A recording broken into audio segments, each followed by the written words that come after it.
Love marriage ஆகட்டும், இல்ல arranged marriage ஆகட்டும், கல்யாணம் ஆகி கொஞ்ச நாள்லயே நிறைய பேர் இப்ப சைக்கியாட்ரிஸ்ட தேடி வராங்க. எதனால அப்படின்னு பாத்தீங்கன்னா, கல்யாணத்துக்கு முன்னாடிலாம் என்கிட்ட இப்படியெல்லாம் பேசினாங்க, அப்படியெல்லாம் பேசினாங்க. இப்ப அதெல்லாம் இல்லாம போயிடுச்சு லவ் மேரேஜ்ல.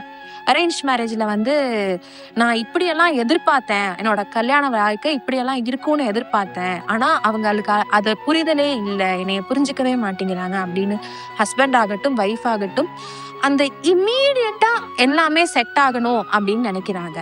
அதுதான் தப்பு. அப்படிதானே?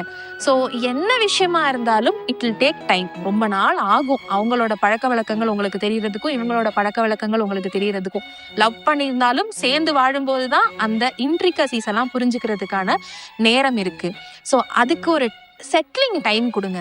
அது வந்து அந்த செட்டிலிங் டைம்ல நீங்க உங்க 2 பேரையும் புரிஞ்சுக்கிறது இல்லாம உங்க 2 பேரோட ஃபேமிலிஸையும் புரிஞ்சுக்கிறதுக்கும் முயற்சி பண்ணுங்க. லைஃப் கொஞ்சம் கொஞ்சமா நல்லா இருக்கும்.